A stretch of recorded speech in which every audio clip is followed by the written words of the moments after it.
Welcome to another edition of Member Spotlight. I'm Curtis Dean with CBAN, and today we're shining the spotlight on one of our associate members, RLM Underground, and we're talking with Matt Dannehl. He is with RLM, and I've known you for a while, Matt. We've run into each other in the industry over the years. I've been in the industry a long time, so I've run across quite a few people. So, Yeah, I well, think it's probably been what 15, 20 years at least, probably. So yeah, absolutely. Well, it's great to run across you in this context, in your role at RLM Underground. First, we want to thank you very much for RLM being one of our associate members and supporting the work we do here at CBAN. Really important to us that we recognize the people that are making this happen, and that's why we do this series of interviews with our associate members and our other members. So, first of all, Matt, tell us a little bit about yourself.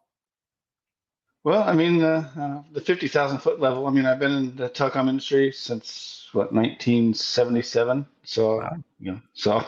a lot of people I deal with, I tell them I've been in the telecom industry longer than they've been alive. But yeah, I started out as a technician for one of the regional bell companies and spent about 20 years there, and then had a series of careers moves between very large companies, very small companies, both kind of in the operations side, business development, sales side, back into operations, and now kind of back into the business development side with RLM. So Super. Well, hey, glad your path has led you to RLM so we can have this conversation again. So let's just kind of talk a little bit about RLM Underground, the work you do. okay, we're a aerial and underground construction company. We're headquartered in Kansas City. We have construction garage locations in Springfield, Kentucky, Morris, Illinois, and then we recently are putting together a branch and office in the Wyoming state of Wyoming. So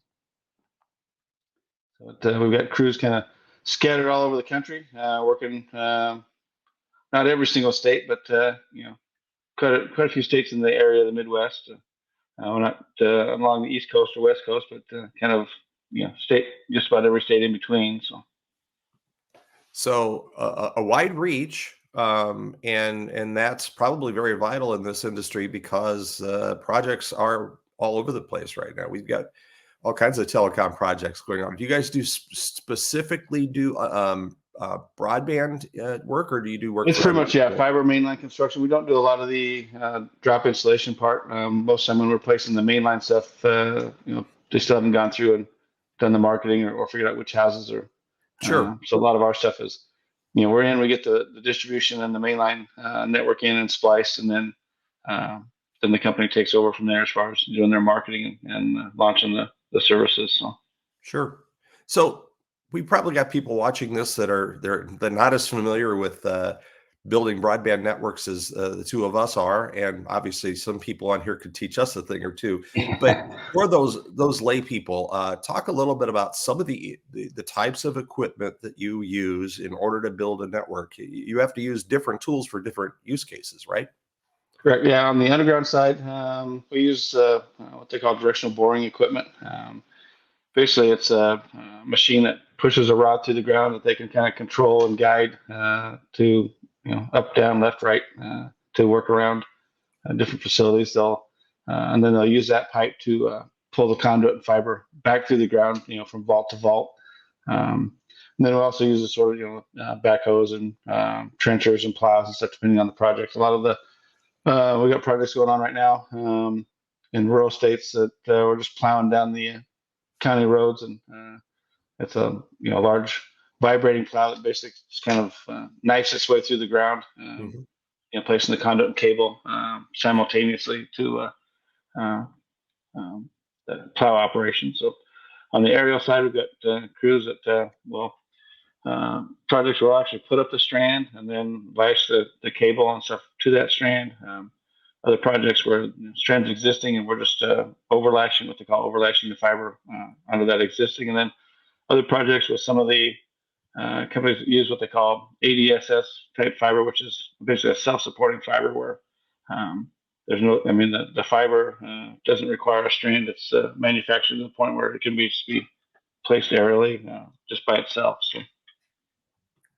Different tools for different use cases, as I Yeah, mentioned. and it can be kind of, my the whole time growing up in this industry, when people would ask my kids, "What does your dad do?" They just say, "He does something with fiber," and that's about the extent of that's about the extent of their answer. So, He uh, built the internet. That's what he did. yeah, yeah, Yeah. me and Al I, Gore. yeah. You and Al Gore. Well, no, he invented it. He didn't build it. Yeah, he did. He just Yeah. he just came up with the idea, He and just I came. built it. And you built it. Yeah. You put it to work and we use it. So Yeah. people like me are the ones that are making everybody build those networks. Right. Yeah. You mentioned, sometimes you use a plow, sometimes you use a boring machine. I think a lot of people don't understand that sometimes those evaluation of what type you use, whether you're cutting, a little trench in the ground versus going underground. A lot of times those are really dependent on the cost involved, right? And the soil Yeah, and a lot of times on condition. cost, and then it kind of depends on the area where you're working. I mean, a lot of the companies we're doing work for are um, they're not the incumbent provider. They're coming into a local exchange, whatever, and building out that community. So a lot of the times there's a lot of existing utilities in the way. It's kind of neighborhoods where the majority of that work is with directional boring. You can't really put a plow in the ground. You got driveways and streets, and Right, right. so it makes it pretty difficult from that standpoint. The other companies that we're doing work for that are tying two rural exchanges together. We got a project where we're doing 50 miles of underground plant for them, and probably 90% of that will be plowed in. 10% will be bored in for driveways and culverts and Hmm. different obstacles that you can't plow around or over.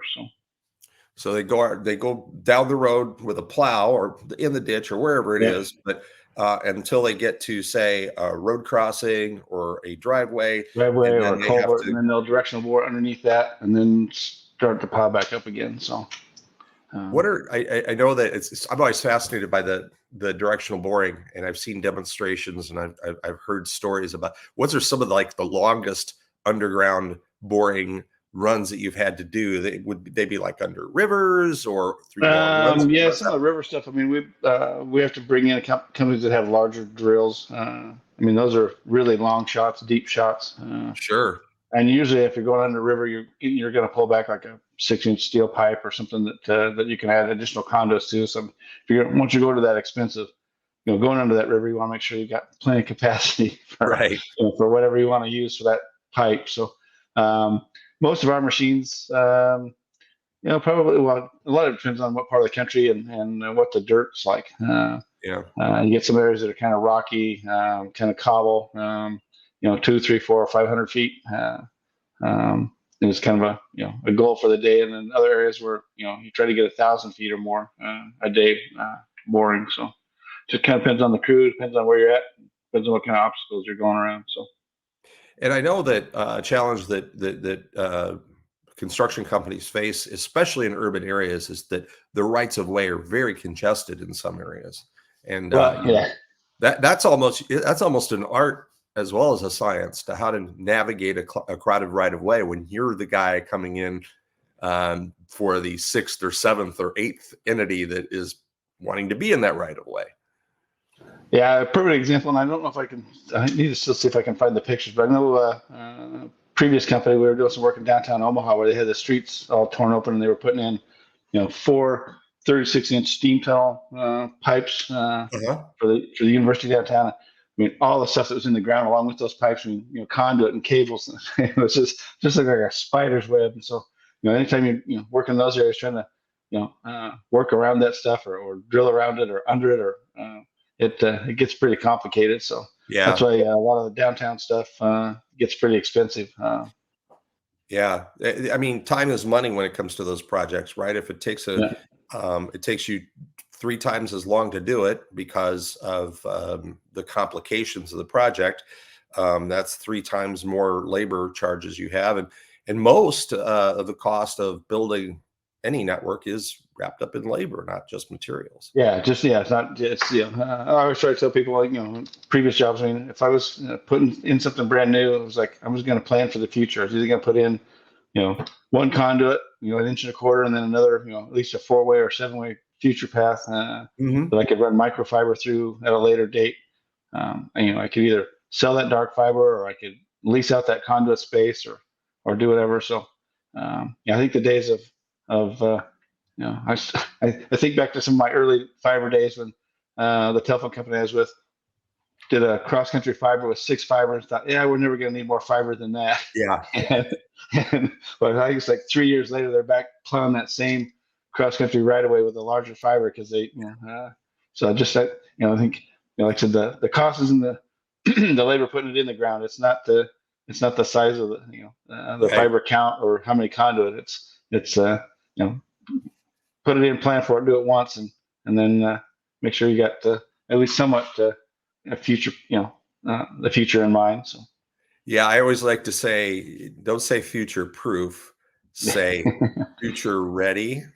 yeah, It's like buying an insurance policy. It doesn't guarantee you something bad won't happen. It just means if something bad does happen, you're ready for it. yeah, So, you you know, gotta you're somewhat cover prepared for it. So yeah, cover all the contingencies you can now, so you don't have to do it again in 10 years. Maybe you'll have to do something again in 30 years, but 30 years is a long ways away. So, yeah, I mean, here's a lot of larger projects that I want to say, well, we've engineered this to 50%, and what a good problem we'll have if we get more than 50% penetration. I said, yeah, until you're the one that has to go back in and rebuild that network, right. change everything and add stuff and move cabinets and add shelves and do Yeah, stuff. I said, there's you know, you do know, it as right as you can the first time. yeah, So, maybe from a financial standpoint and business case standpoint, figure out what your penetration needs to be. But from an engineering and construction standpoint, make sure you've got contingencies for those neighborhoods that go 80 or 90 or 100%, as opposed to 35% or whatever your projections were. very So. true. Yeah. Well, let's talk a little bit about what the challenges that you see that for RLM Underground, other companies like you in the industry today and over the next few years. What are some of the biggest challenges you're facing? Like I said, I mean, I think workforce is one of them. Especially as more and more companies start to take advantage of some of the different funding programs. I mean, the amount of trained workforce that knows what they're doing. I mean, anybody can go out and buy a directional drill and say, okay, I'm an underground contractor, until they start to try to do it, without any experience. Um, so you've always got to kind of, make sure that you've got qualified people.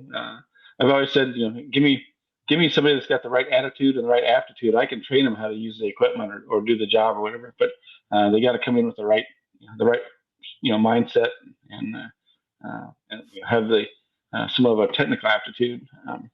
Right. So I think all the technical trades are struggling right now to get qualified young people to want to get into those trades. So we're in many ways we're all the trades are kind of are competing for the same people, right? It's the young people that want to work with their hands. They want to work in a trade, not go to they might go to college, but they are not interested in liberal arts sort of work in the future. They want to do something. They want to build things. And so you've got broadband construction companies and carpenters and machinists and steel workers. All these industries are competing for this somewhat limited pool of younger people that are willing to get their hands dirty at a daily basis. And so that does create challenges. It's also yeah, creates and great opportunities for these young yeah, people because they just need to understand that you could have a career making really pretty good living in your mid 20s if you follow the right career path versus maybe going to college for a few years and not then having I have my college graduates are a philosopher in my family, a philosopher, a music major, and a psychologist, and none of them are working in the field that they went to school for. yeah, yeah. I've had conversations with a couple different community colleges on kind of what their training programs involve and what they're doing. And one of them I thought sounded like they were on the right track. The other one I had a little concern because they sent me a quote unquote fiber splicer. I think all they taught them was, you lay the piece of glass in the machine, you push the button, and it fuses it, and then you can call yourself a fiber splicer. I remember when I interviewed him, I was talking to him. I said, "So, in the course of different work jobs that you had, tell me what one of your toughest days was, because I'm equating this guy to, wrestling around with a 288 armored sheath, trying to do a mid-span cut and doing all this stuff to prep this fiber."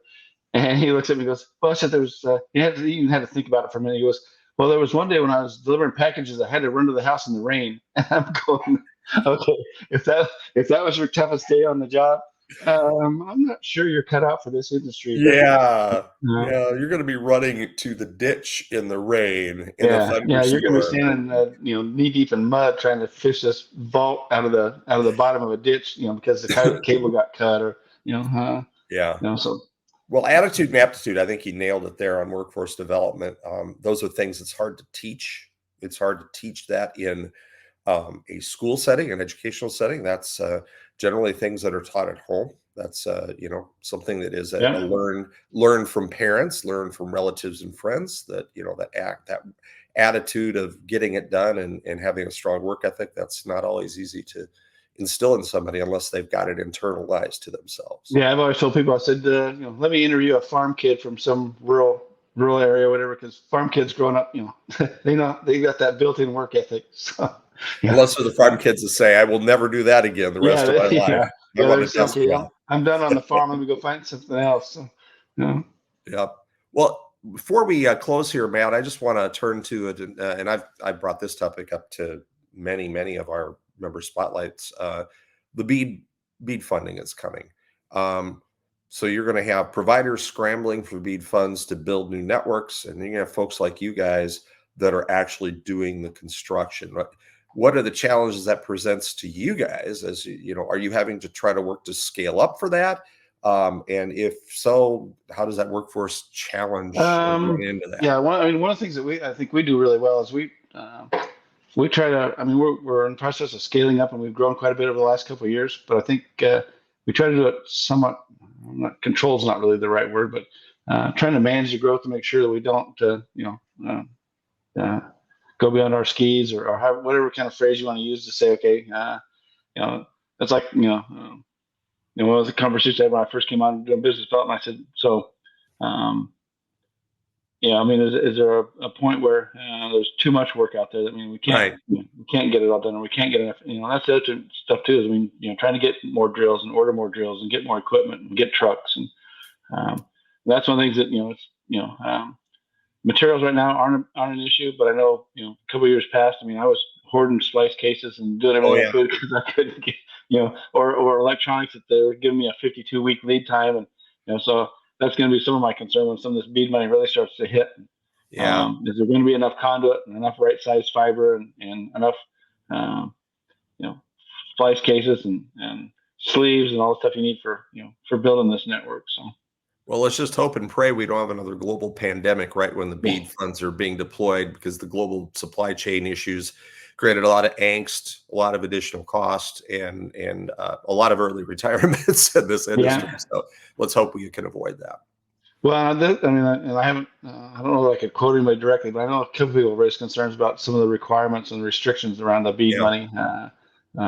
So I think that's, I mean, I know those there's are been a very lot of valid. conversation about things that they're going to do or things that they're thinking about doing to kind of take away some of that red tape. But, anytime you're dealing with the government, I mean, that's one of the things that we run into is, um, jobs that need to be bonded, jobs that don't need to be bonded, and trying to work through that Right. paperwork and trying to get that squared away so that, so you can compete or be part of these different jobs. So Yeah, that's a definitely a challenge. Red tape, whatever you want to call it, will be a challenge for BEAD, not only for which providers are willing to make the decision to go for it, and versus some that'll just pass because they don't want to deal with the regulatory entanglements. But it also impact companies like yours, right? Because you have to do the accounting it takes so that the person yeah, working for can do the the correct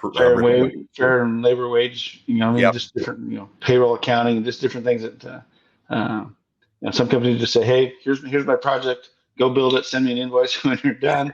And here's another company that says, well, here's all the RUS restrictions, and here's all the things. There was one project I looked at that I can't remember if it was with one of the local unions or whatever. But it was like a 28-page agreement that you had to sign with the local union before they'd even let you even bid on a Oh yeah. project.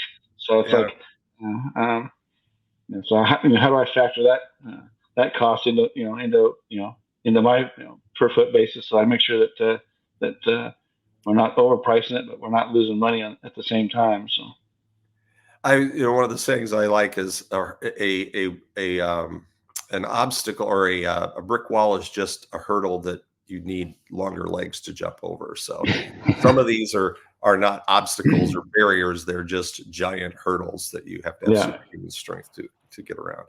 Well, Matt, thanks for taking the time with us. I'm going to put your email address up here on the screen if people have any questions about our discussion today, or if they are. If you are listening to this without video, we'll have in the description, we will have Matt's email address as well as RLM Underground's web address. Matt, thank you so much again for RLM Underground being an associate member of CBAN and supporting us, but also thank you for coming on today. Thanks for the invite and giving us a chance to kind of tell people who we are and what we do and go from there. So looking forward to crossing paths multiple times over the next several years again. So we'll run into each other at some workshop, at some exhibit show floor soon, I'm sure. Somewhere, some part of the country, I'm sure. Somewhere in America, yeah. All right, our guest today has been Matt Dannehl, and he is with RLM Underground, and we want to thank you all for tuning into this edition of Member Spotlight.